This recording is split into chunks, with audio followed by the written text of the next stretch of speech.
네, 안녕하십니까. 저는 당국대학교 윤지환입니다. 잘 부탁드립니다. 네, 먼저 이렇게 발표할 수 있는 기회를 주셔서 진심으로 감사드립니다. 그럼 바로 발표 시작해 보도록 하겠습니다.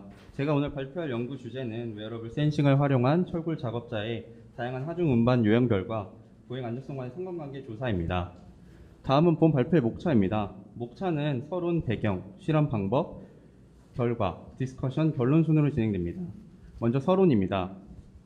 본 다이어그램은 연구의 전체적인 개념을 나타냅니다. 건설 작업자를 포함한 모든 인간의 행위는 다양한 요소에 의해 영향을 받습니다. 그것이 외부 환경적인 요인이 될 수도 있고 혹은 신체에 직접적으로 영향을 주는 요소들이 있을 수도 있습니다. 따라서 센서를 활용한다면 이러한 요소들이 인간의 행동이나 신체에 미치는 영향에 대한 정도를 평가할 수 있습니다. 그러므로 이 영향성의 정도를 평가할 수 있으면 건설 현장에서 작업자에게 위험을 주는 요소들을 사전에 평가하여 사고를 예방하거나 즉각적으로 조치하여 건설 현장의 안전을 높일 수 있을 것이라는 관점하에서 연구를 진행하였습니다. 이번 연구에서는 건설 현장의 여러 사고 유형 중에서 낙상 사고에 대해 살펴보았습니다. 낙상 사고는 건설 현장에서 발생하는 사고 중 가장 위험한 사고 유형 중 하나입니다. 미국 통계청의 조사에 따르면 2011년부터 미국의 건설 현장에서 낙상 사고에 의한 사망자 수는 꾸준히 증가하고 있습니다. 특히 대표적인 고소 작업인 철골 작업자들의 낙상 사고 위험이 높습니다. 철골 작업자들은 높은 위치에서 작업을 진행하게 되므로 대부분 발생하는 사고는 낙상 사고로 이어지며 이는 치명적인 사고로 이어질 확률이 높습니다. 하지만 안전관리자가 작업 현장에 배치되더라도 철골 작업자의 안전을 지속적으로 확인하기는 어렵습니다. 현장에 배치되는 안전관리자의 숫자는 작업자들에 비해 현저히 적을 수밖에 없으며 또한 철골 작업자들은 지속적으로 이동을 하며 작업을 하기 때문에 이들의 신체적 안정성은 수시로 변하게 됩니다. 따라서 안전관리자가 모든 철골 작업자들의 안전을 확인하기에는 어렵습니다. 이러한 낙상 사고를 예방하기 위해서 낙상의 원인을 밝히고자 하는 연구들이 많이 진행되었는데요. 인간의 생리적 특징과 연관하여 많은 연구들이 이루어졌습니다. 대표적인 예로 잘못된 자세나 균형 상실 혹은 보행의 불안정성 등과 같은 특징들이 있습니다. 특히 보행과 관련된 연구들이 많이 진행이 되었는데요.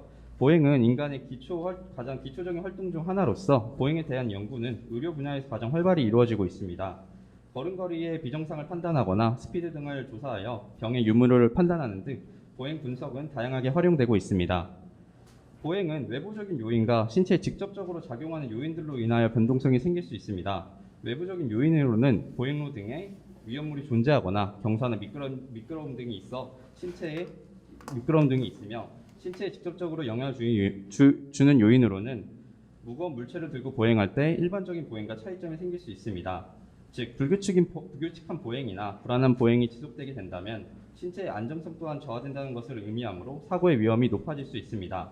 따라서 낙상 사고에서 보면 불안정한 보행이 일정하게 유지된다는 것은 결국엔 낙상 사고의 위험 또한 올라갈 수 있다는 것을 의미합니다. 그렇다면 다시 철골 작업으로 돌아와 보겠습니다. 철골 작업에서 작업자의 보행에 영향을 줄 수 있는 요인을 확인해 보면 다음과 같습니다. 외부적인 요인으로는 좁은 폭, 또 미끄러움 등이 있는데 철골 구조물 자체가 방수 코팅이나 페인트 등으로 이루어져 있기 때문에 미끄러움을 발생시킬 수 있습니다. 이는 철골 자체가 가지는 재료적 특성으로서 작업자의 보행의 변동성을 야기시킬 수 있습니다. 그러나 이러한 부분들은 작업자가 선택할 수 없는 작업 환경에서 주어지는 고정적인 요인입니다. 하지만 이와 반대로 작업자의 보행의 변동성을 일으킬 수 있지만 작업자가 선택할 수 있는 요소들이 있습니다. 바로 중량물의 무게나 아니면 이 중량물을 어떻게 옮기는가에 대한 방법 등인데요. 이 또한 작업자의 보행에 영향을 미치지만 작업자가 선택을 할 수 있는 요인들입니다. 철골 작업자의 주된 작업은 볼팅이나 용접이 될 수 있습니다. 이러한 작업을 진행하기 위해서는 그 실제 작업이 진행되는 작업 공간으로 가야 됩니다. 또한 작업 시 필요한 물건 등을 가져가야 되기 때문에 여기서 필연적으로 작업자가 무게 있는 하중을 가지고 좁은 철골 위를 걷는 로드 캐링 월킹이라는 행동이 필연적으로 발생하게 됩니다. 따라서 앞서 조사에 따라서 낙상 사고의 위험이 보행과 관련이 있으므로 안전된 보행을 유지하는 것이 철골 작업에서 낙상 사고의 위험을 줄일 수 있는 방법이 될 수 있습니다. 또한 작업자가 어떠한 선택을 하는가에 따라 철골 작업에서 보행이 안정되게 유지되거나 혹은 불안정되게 유지될 수 있으므로 이것을 측정하는 것이 사고 위험을 줄이기 위한 첫 번째 단계라고 볼 수 있습니다. 네, 본 슬라이드는 연구의 전체적인 흐름과 연구의 목적에 대한 설명입니다. 연구는 센서를 통해서 데이터를 취득한 이후 이를 분석하여 측정하고자 하는 요인들에 대해서 평가하는 과정으로 이루어집니다. 최종적으로 본 연구의 목적은 다양한 하중 전달 조건, 로드 캐링의 다양한 유형별 조건에서 작업자의 신체에 미치는 영향을 측정하는 수단으로서 보행 안정성, 게이트 스테이빌리티를 활용하는 것에 대한 가능성을 조사하는 것을 그 목적으로 합니다. 다음은 배경입니다.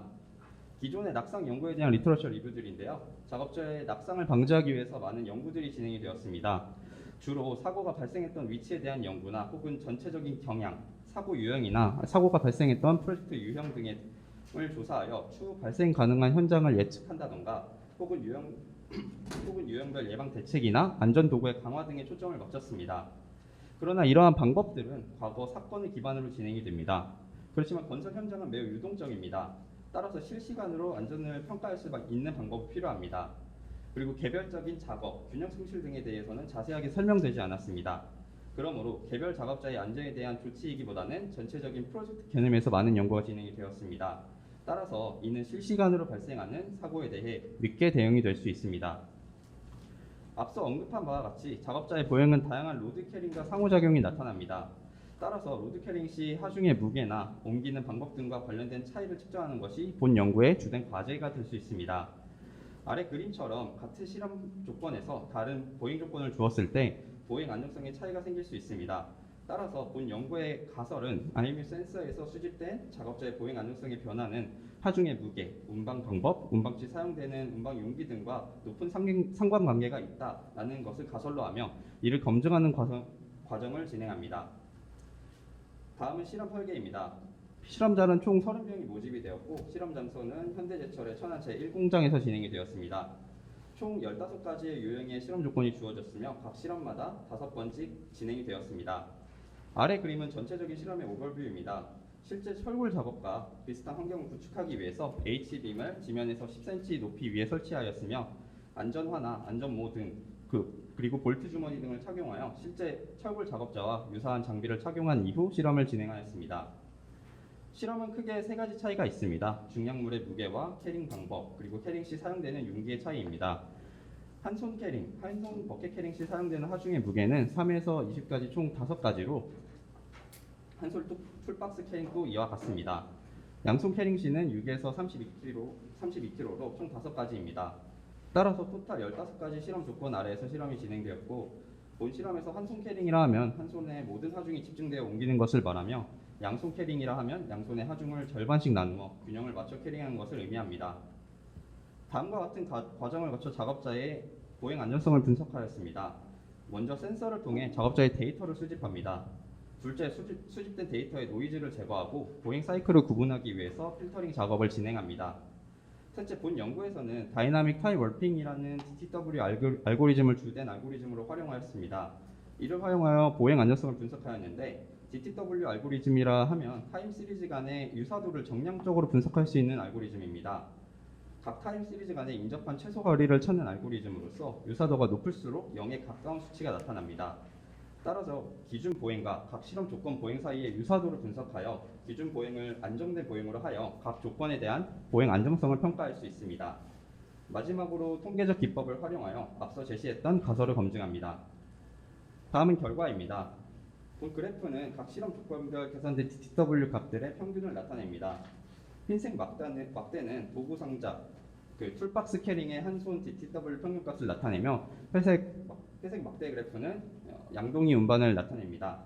무늬가 있는 그래프는 양손 캐링을 나타냅니다.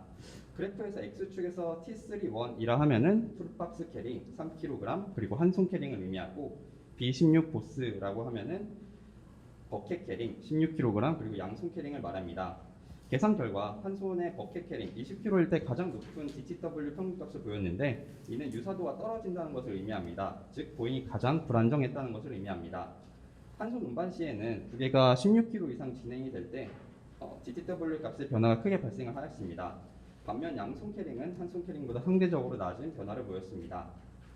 다음은 통계적 검증입니다. 먼저 무게에 대해서의 통계적 검증인데요. 무게는 각 실험 조건별 집단이 3개 이상이므로 아노바 테스트를 진행합니다. P-밸류의 값이 유의 수준인 0.05보다 낮을 때 통계적으로 유의성이 있다고 판단할 수 있는데, 즉 이러한 영향성이 있다고 판단할 수 있습니다. 표에서 보시다시피 P-밸류 값이 모두 0.05 미만으로 영향성이 있다고 볼 수 있습니다. 캐링 용기와 캐링 방법 또한 통계적 검증을 진행하였습니다. 밑에는 캐링 용기에 대한 차이인데요. 3kg와 6kg에서 통계적으로 유의성이 크게 검증되지 않았습니다. 이는 일정 무게에서 낮은 무게에서는 캐링 도구가 보행 안정성에 큰 영향을 미치지는 않으며 일정 무게 이상부터 영향을 끼침을 의미합니다. 마지막으로 캐링 방법에 대한 통계적 검증입니다. 캐링 방법 또한 p-value 값이 0.05 유의 수준 이하로서 영향을 미치는 것을 확인하였습니다. 실험 진행 시 보행에 대한 분석뿐만 아니라 피실험자들의 설문도 같이 진행하였습니다. 설문은 각 실험 조건별 실험자가 느끼는 보행 안정성에 대한 척도를 평가한 것으로서 1에서 9점 척도로 진행되었습니다.